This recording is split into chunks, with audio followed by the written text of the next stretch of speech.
Alright guys, in this video I'm going to be answering a question that I've been asked quite a little bit recently, and that is, what is the best exotic for the Behemoth Titan? Now initially I did make the claim that Heart of Inmost Light is the best exotic. I have now since reconsidered that, and everybody's hated and most infamous exotic is probably top of the pile. That's right, One-Eyed Mask is probably the best exotic for Behemoth Titan, and let me tell you why. Before I do that, I do want to give an honorable mention to one or two other exotics as well that actually are not too bad on Behemoth, but in my opinion they are not like top tier. I think the top two are clearly Heart of Inmost Light and One-Eyed Mask for Behemoth specifically. Now the other two exotics I would give quick mentions to would be June Marches and probably Antaeus Wards. Antaeus Wards combine really well with the increased slide distance of Cryoclasm, and of course getting that shield enables you to block damage as you fly in, and it can be really strong. I think it's really good in 6v6. In 3v3 I'm not so sure, but I think it definitely does have some usage, and the Antaeus Wards are probably a little bit underrated. And the other ones, obviously June Marches, are fantastic. They give you increased slide distance when you don't have Cryoclasm active. The two slides do not stack, but it is nice to have that June Marches slide when the Cryoclasm slide is on cooldown, and obviously it gives you increased sprint speed and of course inertia override. Wait, did I just call it inertia override? That's middle tree striker, I'm pretty sure. But basically June Marches perk, when you melee someone, it basically chains and does insane damage to everyone all around, and of course that combines really well with the Shiver Strike. Flying in, you hit one guy, you send him flying, everybody else is getting electrocuted. It is really solid. I don't think I've even actually done a video on that setup on its own yet, so probably will look to do that at some point. So yeah, those two would be my two outside bets, June Marches and Antaeus Wards.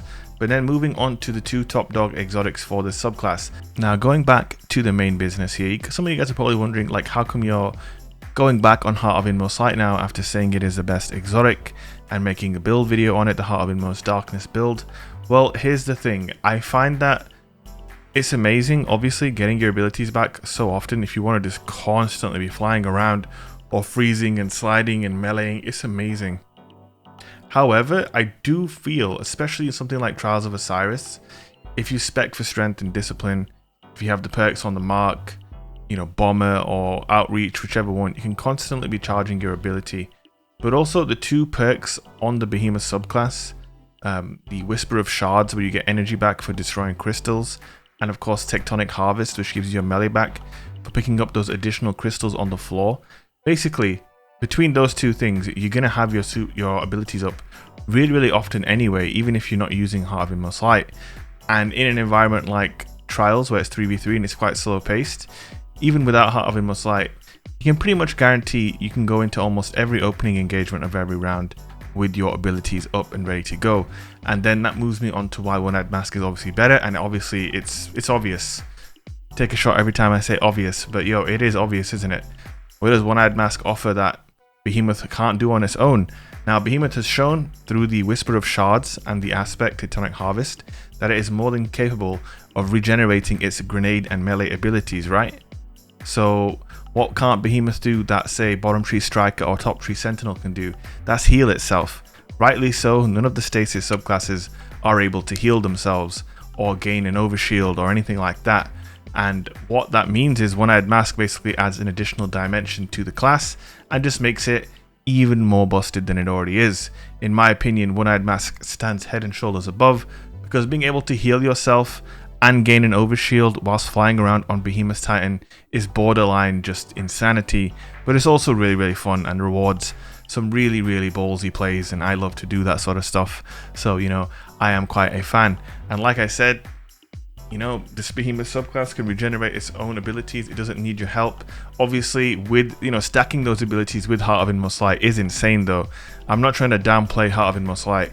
And when I'm really feeling like I just want to fly around all day long, then Heart of Inmost Light is what I put on.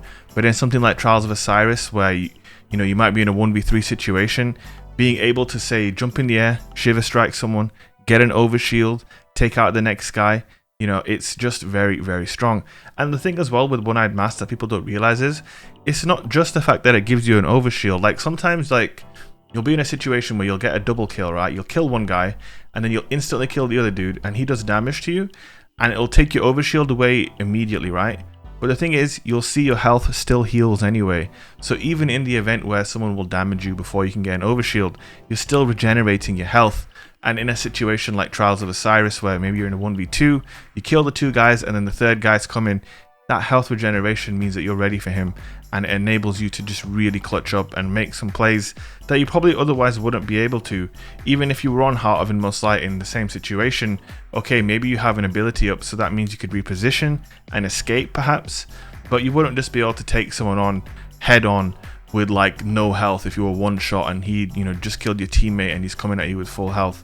You know, the situation, you know, doesn't really get any benefit from running Heart of Inmost Light, whereas One-Eyed Mask, obviously, it's just a huge benefit. I don't know what it is, but some people seem to not value One-Eyed Mask anymore, or think it's not that good, and obviously you do have some people who still absolutely despise it. I think they did a good job of balancing it, and I think now One-Eyed Mask basically rewards a player who can regularly win 1v1 and 1v2 situations, and then you can benefit from that and then maybe make it a 1v3 and things like that. Maybe some players just don't even think about going for those situations, and that's why they don't consider One-Eyed Mask to be that good. But in my opinion, it really is just absolutely outstanding. And for me, yep, that's right. I know Heart of Inmost Light, you know, it's barely been used since the game's come out in PvP, and it's finally got its time to shine, but One-Eyed Mask definitely still dominates for me. And if you are wondering what is the best exotic for PvP for Behemoth Titan, for me it's One-Eyed Mask, and then it's Heart of Inmost Light, and then in 3rd place I'd probably put June Marchers, and then in 4th place I would maybe put Antaeus Wards. And there's also an outside shout for Syntheseps. I still haven't really given that a try. There is a really cool combination you can do with Shiver Strike and Syntheseps, so you know what, maybe that's a decent shout as well. I don't believe Biotic Enhancement allows Shiver Strike to one hit, because it only does 105 damage. The strength of Shiver Strike obviously is the mobility, the evasiveness, and then if you hit someone you slow them, and of course you can then send them flying off the map if they don't react in time and melee you back. I do think people being able to melee you back to stop being Shiver Striked to the next planet is a fair thing, because obviously if your melee just always knocked people off the map, it would be stupidly broken. So yeah, just thought I'd add that in at the end. But yeah, that's it from me, guys. I hope you enjoyed my opinions on the best Titan exotic for Behemoth. Hope you guys have some opinions to share in the comment section, and I will see you guys in the next video.